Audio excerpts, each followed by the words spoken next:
നിങ്ങൾക്ക് മുമ്പിൽ ഞാൻ ഒരാളെ പരിചയപ്പെടുത്തുകയാണ്. നമ്മുടെ സീറോ മലബാർ സഭയിൽ സ്ഥിര ഡീക്കൻ പട്ടം സ്വീകരിച്ചിരിക്കുന്നത് 2 പേരാണ്. അതിൽ ആദ്യത്തെ ആളെയാണ് ഞാനിന്ന് നിങ്ങൾക്ക് പരിചയപ്പെടുത്തുന്നത്, ഡീക്കൻ ദേവസ്യ. ഈ സംശയക്ക് സ്ഥിരീകരിക്കട്ടെ. ഡീക്ക കേട്ടപ്പോൾ തന്നെ ഒത്തിരി ക്യൂരിയോസിറ്റി തോന്നിയ ഒരു കാര്യമാണ് ഈ പെർമനന്റ് ഡീക്കൻ പട്ടം. എന്തുകൊണ്ടാണ് ഈ ഒരു പെർമനന്റ് ഡീക്കൻ പട്ടം സ്വീകരിക്കാം, ഡീക്കനായിട്ട് തന്നെ തുടരാമെന്ന് തീരുമാനിച്ചത്? തീരുമാനിച്ചെന്ന് പറഞ്ഞാൽ അതൊരു ദൈവഹിതമെന്ന് വേണമെങ്കിൽ പറയാൻ പറ്റുള്ളൂ. ഞാൻ എൻ്റെ സ്വന്തം തീരുമാനമല്ല. ഇപ്പോൾ ഈ കുടപ്പുഴയച്ചൻ 2ാം വത്തിക്കാൻ കൗൺസിലിൻ്റെ ദൃസാക്ഷിയാണ്, അതിനെല്ലാം സംബന്ധിച്ചതായിരുന്നു. അപ്പോൾ അന്നത്തെ ഒരു ഡിക്രിയിൽ ഇതിൻ്റെ അത് പറയുന്നുണ്ട്, നമ്മുടെ സഭയിൽ പെർമനൻ്റ് ഡീക്കൻ അതിന് മുന്നേ ആദ്യകാലങ്ങളിലുണ്ടായിരുന്നു, അത് നിലനിർത്തണമെന്ന് പറഞ്ഞ ഒരു ഡിക്രി ഉണ്ടായിരുന്നു. അപ്പോൾ അതിൻ്റെ പശ്ചാത്തലത്തിലാണ് കുടപ്പുഴയച്ചൻ ഈ ഒരു പെർമനൻ്റ് ഡീക്കൻ എന്നുള്ള ഇത് അപേക്ഷ കൊടുത്ത് അതിന് സാങ്ഷൻ മേടിച്ചെടുത്തത്. അപ്പം ബിഷപ്പിനെ കണ്ട് മേജർ ആശുപത്രിയിൽ നിന്നൊക്കെ അനുവാദം കിട്ടി.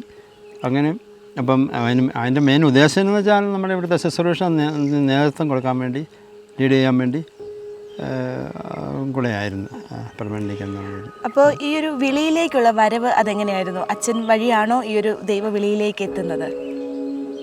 ഞാനിവിടെ എത്തുന്നത് ഞങ്ങളുടെ തന്നെ ചൈനാസ് ഇപ്പം അമേരിക്കയിലുള്ള ഒരു അച്ഛനുണ്ട്, ഫിലിപ്പോസ് കണ്ടങ്കരി എന്ന് പറയും. അച്ഛൻ മുഖേനയാണ് ഞാൻ ഇവിടെ എത്തുന്നത്. അതായത് അവിടെ നമ്മുടെ ഒരു കസിൻ സിസ്റ്റർ അവിടെ അവരുടെ CMC കോൺവെൻറ്റ്, ഇവരുടെ നാട്ടിൽ CMC കോൺവെൻറ്റിലെ ഒരു സുപ്പീരിയറായിരുന്നു. അങ്ങനെ പറഞ്ഞപ്പം ഞാനൊരു 2003 ഞാൻ ബിസിനസ്സൊക്കെ ചെയ്ത് ചെറിയൊരു കടയൊക്കെ ഉണ്ടായിരുന്നു. പിന്നെ കൃഷിയായിട്ട് പോയി കുറച്ച് നാളും ജോലി ഉണ്ടായിരുന്നു. അപ്പോൾ അവിടെ എല്ലാവരും എൻ്റെ പരാജയമായിരുന്നു. അപ്പോൾ ഞാനിങ്ങനെ എങ്ങനെയെങ്കിലും ഒന്ന് ഇവിടെ നിന്ന് പുറത്ത് ചാടണമെന്ന് ഒരു അവസരം കിട്ടുമെന്ന് നോക്കി ഇങ്ങനെ നിൽക്കുമ്പോഴായിരുന്നു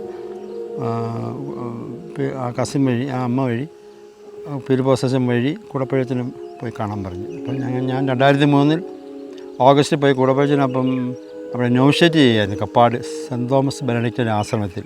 അവിടെ പോയി കണ്ടേച്ച് പറഞ്ഞ് ഞാൻ സെപ്റ്റംബർ ആദ്യമേ അങ്ങോട്ട് വരുന്നുള്ളൂ. അപ്പം ഞാൻ പറയാം സെപ്റ്റംബർ 14 സ്ലീവാട് പുകഴ്ചയുടെ തിരുനാളാണ്, അന്ന് വന്നാൽ മതി എന്ന് പറഞ്ഞ് അങ്ങനെയാണ് ഞാനിവിടെ വന്ന് ചേരുന്നത്. അപ്പോൾ ഡീക്കൻ്റെ സ്വദേശം, ഡീക്കൻ്റെ ജന്മദേശം, അതിനെക്കുറിച്ചൊക്കെ ഒന്ന് പറയാമോ? എവിടെയാണ് ജനിച്ചത്? ഞാൻ കുട്ടനാട് പുളിങ്ങുന്ന സ്ഥലത്താണ്. പുളിങ്ങുന്നിലാണ്. പുളിങ്ങുന്നതാണ്. ഓക്കെ. അപ്പോൾ ഡീക്കൻ ഈ ഒരു ആശ്രമത്തിലേക്ക് വന്നതിന് ശേഷമുള്ള ഞാൻ ലേറ്റ് ഒക്കേഷൻ 41ാം വയസ്സിലാണ് ഇങ്ങോട്ട് പോരുന്നത്. അതും വലിയൊരു അനുഗ്രഹത്തിൻ്റെ കഥയാണ്. 41ാം വയസ്സിൽ ദൈവവിളി ലഭിക്കുക. അപ്പോൾ ആ ഒരു ദൈവവിളി സ്വീകരിച്ച് ഒരു പെർമനന്റ് ഡീക്കനായിട്ട് തുടരാമെന്ന് തീരുമാനിച്ച് ഈ ഒരു ആശ്രമത്തിലേക്ക് എത്തി. ഇവിടുത്തെ ഒരു ജീവിതം എങ്ങനെയാണ്? ഇവിടെ ഇപ്പം ഞങ്ങൾ പ്രാർത്ഥന, പഠനം, അധ്വാനം, വിശ്രമം 6 മണിക്കൂർ വെച്ച് 6-4-24 6 മണിക്കൂർ പ്രാർത്ഥന, 6 മണിക്കൂർ പഠനം, 6 മണിക്കൂർ അധ്വാനം, 6 മണിക്കൂർ വിശ്രമം. അപ്പോൾ ആ രീതിയിൽ പോകുന്നു. അപ്പോൾ ഇവിടെ കൂടുതൽ നമ്മളിപ്പം മാർത്തോമാസ് സ്ലീഹായ അപ്പം ആ നസ്രാണി പാരമ്പര്യം നിലനിർത്തുന്ന പ്രാർത്ഥനകളും ആ ഒരു പൗരസ്ത്യ ഓറിയൻറ്റേഷനാണ് നമ്മൾ ഇവിടെ ഡെവലപ്പ് ചെയ്തുകൊണ്ടിരിക്കുന്നത്. അത് പുറത്തുനിന്ന് വരുന്നവർക്കും അനുഭവവേദ്യമാക്കാൻ വേണ്ടി ഇപ്പോൾ ഇതാണ് നമ്മുടെ സീറോ മലബാർ സഭയുടെ പുരുഷന്മാരുടെ ആദ്യത്തെ ആശ്രമം. അപ്പോൾ ഇവിടോട്ടാണ് എല്ലാവരും നോക്കുന്നത്. ഓക്കെ. അപ്പോൾ ഒരു ലേറ്റ് വൊക്കേഷനാണ്. 41ാം വയസ്സിലാണ് ഈ ഒരു ദൈവവിളി തിരിച്ചറിയുന്നത്. അപ്പോൾ ആ ഒരു 2 ജീവിതവും തമ്മിലുള്ള വ്യത്യാസത്തെ എങ്ങനെ നോക്കിക്കാണുന്നു? 41 വർഷങ്ങൾക്ക് മുമ്പുള്ള ജീവിതവും അതിനുശേഷമുള്ള ജീവിതത്തെ എങ്ങനെ നോക്കിക്കാണുന്നു? ഞാൻ ഇവിടുന്ന് ഞാൻ 2003 ഇവിടെ വരുന്നു. ഇപ്പോൾ 23ാമത്തെ വർഷമാണ് ഇവിടെ വന്നിട്ട്. അപ്പോൾ അതിനുള്ള മുമ്പിൽ എന്ന് പറഞ്ഞാൽ ഭയങ്കര ടെൻഷനാണ്. കാര്യം വെച്ചാൽ നമ്മൾ പല രീതിയിൽ നമ്മൾ വ്യഗ്രത ചിത്തരാകാറുണ്ട്. നമ്മളിപ്പോൾ വീട്ടിൽ തന്നെ ആകുമ്പോൾ പേരൻസിന് അസുഖമൊക്കെ ഉണ്ടായിരുന്നു. ഞാൻ വരുമ്പോൾ അമ്മ മരിച്ചു പോയി 92. പിന്നെ ഫാദറുണ്ടായിരുന്നു. ഫാദറിനും പിന്നെ അവസാനം 82ാം വയസ്സിൽ അസുഖമായപ്പം പിന്നെ ഫാദറിനെ ശുശ്രൂഷ കഴിഞ്ഞ് ഞാൻ ഇങ്ങോട്ട് പോരുന്നത്. പിന്നെ അവിടുത്തെ ജീവിതം എന്ന് പറയുമ്പോൾ നമ്മളിപ്പം പിന്നെ ഫാദറും കൂടെ മരിച്ചു കഴിഞ്ഞാൽ പിന്നെ നമ്മളൊരു ഒരു കുടുംബ ഇതില്ലാത്തതുകൊണ്ട് പിന്നെ നമ്മൾ ആരും ആശ്രയിക്കേണ്ട കാര്യം, പിന്നെ സഹോദരന്മാരുടെ അടുത്ത് പോകാമെന്നുള്ള ഒരു ഇത് ഇല്ല. പിന്നെ ഏതായാലും ദൈവാനുഗ്രഹത്തിന് 2004 തന്നെ ഞാൻ ഇങ്ങോട്ട് പോകുന്ന 1 വർഷം കഴിഞ്ഞപ്പം ഞങ്ങളുടെ സ്ഥലം ഡിസ്പോസ് ചെയ്ത് അതെല്ലാം കൊടുത്തു. അപ്പം സഹോദരന്മാരെല്ലാം ചങ്ങനാശ്ശേരി ഇങ്ങോട്ടുള്ള ഭാഗത്ത് പിള്ളേരെ പഠിപ്പിക്കാനൊക്കെ ആയിട്ട് ഇങ്ങനെ കയറി. പിന്നെ അത് കാരണം ഒരു ഗുണം കിട്ടിയെന്ന് വെച്ചാൽ അങ്ങോട്ട് പിന്നെ തിരിഞ്ഞു നോക്കേണ്ടി വന്നില്ല അങ്ങോട്ട്. ഈ ഒരു ആശ്രമത്തിലെ ദൈവ അനുഭവം എങ്ങനെയാണ്? ഡീക്കൻ്റെ ഒരു ജീവിതത്തിൽ ദൈവം എത്രത്തോളം ഇടപെടുന്നുണ്ട്? ആ ഒരു ദൈവാനുഭവം ഒന്ന് പങ്കുവയ്ക്കാമോ? ദൈവാനുഭവം എന്ന് പറയുമ്പോൾ നമ്മളിപ്പോൾ ഇവിടെ വരുമ്പോൾ നമുക്ക് 7 യാമങ്ങളും പ്രാർത്ഥനയുണ്ട്. യാമപ്രാർത്ഥന 7 ഇത് നേരം ഞങ്ങൾ പ്രാർത്ഥിക്കുന്നുണ്ട്. പിന്നെ വിശുദ്ധ കുർബാന, പിന്നെ അതുപോലെ തന്നെ ഞങ്ങളിവിടുത്തെ സത്സംഗ് വൈകിട്ട് എല്ലാവരും കൂടെ കൂടി ഉള്ള ഒരു സത്സംഗ്, പിന്നെ ജോലി, ഇതെല്ലാം കൂട്ടായ്മയിലൂടെ ഒരു കൂട്ടായ്മയും കൂടെ ചെയ്യുകയാണ്. അപ്പോൾ അതുകൊണ്ട് അതിൻ്റേതായിട്ടുള്ള സംതൃപ്തിയുണ്ട്. ഒരുപാട് തിരക്കുകളുള്ളൊരു ജീവിതത്തിൽ നിന്ന് വളരെ ശാന്തമായ, പ്രകൃതി സുന്ദരമായ, പ്രാർത്ഥിക്കാൻ കൂടുതൽ തോന്നുന്ന ഒരിടത്തിലേക്ക് വന്നിരിക്കുകയാണ്. ആ ഒരു മാറ്റം എങ്ങനെയാണ്? അത്രയും തിരക്കുകളിൽ നിന്ന് ഇങ്ങനെ ശാന്തമായ ഒരു സ്ഥലത്തേക്ക് വളരെ കുറച്ച് ആളുകൾ മാത്രമുള്ള ഒരിടത്തായിരിക്കുക എന്ന് പറയുന്നതിനെ എങ്ങനെ കാണുന്നു? നമ്മളിപ്പോൾ ആൾത്തിരക്കുള്ളടത്ത് പോകുമ്പോൾ നമുക്ക് നമ്മുടെ ചെറുപ്രായത്തിലൊക്കെ നമുക്ക് ബുദ്ധിമുട്ടാകും. പിന്നെ കുറച്ച് പ്രായമായി കഴിയുമ്പം നമുക്ക് ഒന്ന് വലിയണമെന്നുള്ള ഒരു വിഡ്രോ, അതാണല്ലോ സന്യാസം എന്നുള്ള, ഇതിൽ നിന്ന് ബഹളത്തിൽ നിന്നെല്ലാം മാറി ഒന്ന് പ്രാർത്ഥിക്കാനും ഏകാന്തതയിരിക്കാനും എല്ലാം. ഇപ്പോൾ പഴയ കാര്യങ്ങളൊക്കെ, വീട്ടിലെ കാര്യം, അതുപോലെ പഴയ ടെൻഷനെല്ലാം മാറി, അതിൽ നിന്ന് മാറി അതിനെ അതിജീവിച്ച് മുന്നോട്ട് പോവുക, പ്രാർത്ഥിച്ച് ധ്യാനിച്ചും ഡിക്ക്. അതുപോലെ തന്നെ നേരത്തെ പറഞ്ഞതുപോലെ തന്നെ 41 വയസ്സ് വരെ ഒറ്റയ്ക്കാണ് ജീവിച്ചത്. അത്രയും നാളും വിവാഹത്തെക്കുറിച്ച് ചിന്തിക്കാഞ്ഞത് എന്തുകൊണ്ടാണ്? എന്തെങ്കിലും ഒരു കാരണമുണ്ടോ?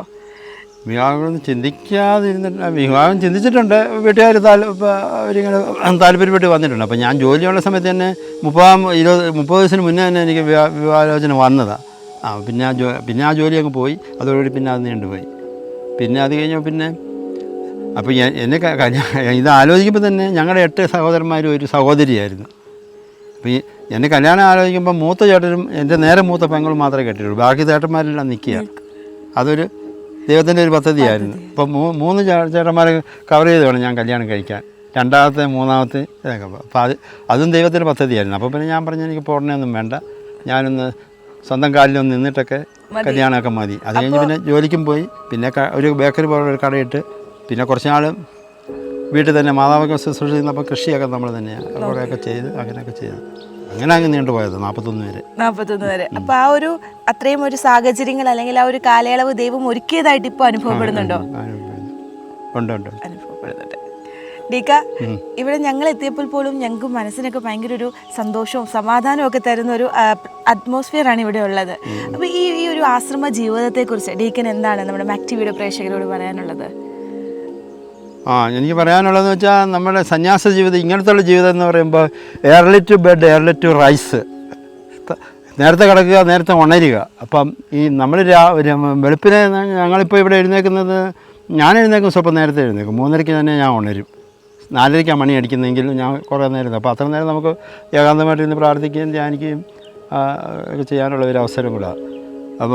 അപ്പോൾ അത് കാരണം ഒരു ഗുണം എന്നാന്ന് വെച്ചാൽ നമ്മൾ കടന്നു കഴിഞ്ഞാൽ നമ്മൾ ആ കിടപ്പ്, വീട്ടിലൊക്കെ ആണെങ്കിൽ പണ്ട് ഒരു പണിയില്ലാഞ്ഞപ്പോൾ നമ്മൾ 6 മണി വരെ ചുമ്മാ അങ്ങ് ഉറങ്ങിയില്ലെങ്കിൽ അങ്ങ് കിടക്കുക, എഴുന്നേക്കാനേ തോന്നുന്നില്ല. 6 മണി വരെ നല്ല ഇതായിട്ട്. അപ്പോൾ കിടക്കാനുള്ള മനുഷ്യൻ്റെ ആ ഒരു വാഞ്ചന അത് മാറിക്കിട്ടി. അപ്പോൾ പിന്നെ പ്രാർത്ഥിക്കാനും ഇതിന് പഠിക്കാനും ഒക്കെ ഒരു നല്ല അന്തരീക്ഷം ഇവിടെ ഉണ്ട്. ഇവിടുത്തെ ഈ കാലാവസ്ഥ എഴുതാനും വായിക്കാനും പഠിക്കാനും വായിക്കാനും ഒക്കെ കൂടുതൽ പ്രാർത്ഥിക്കാനും ഒക്കെ ഉള്ള ഒരു അറ്റ്മോസ്ഫിയർ ഉണ്ട് ഇവിടെ.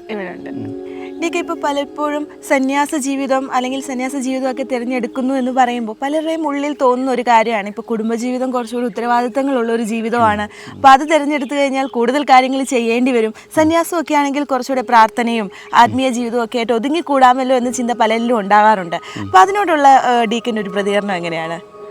ഓരോ വിളിയും വ്യത്യസ്തമാണോ? വ്യത്യസ്തമാകുന്നത് എങ്ങനെയാണ്?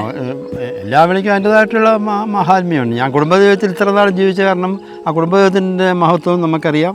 അവിടുത്തെ കഷ്ടപ്പാടും സഹനവും ഇതുമൊക്കെ ജീവിത ഒരു സാക്ഷ്യം കൊടുക്കാൻ പറ്റും.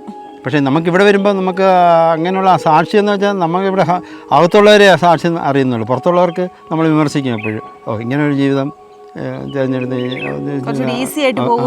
അവർക്ക് വേറൊരു പണിയൊന്നും ഇല്ലാഞ്ഞിട്ട് കല്യാണം കഴിക്കാൻ നടക്കുന്നത് ഈസി ആയിട്ട് ഇങ്ങനെ ജോലിയും ചെയ്യാതെ ഇങ്ങനെയൊക്കെ നടക്കാം, ഫ്രീ ആയിട്ട് നടക്കാവുന്നുള്ളൊരു ഇതുണ്ട് വരുന്നത്.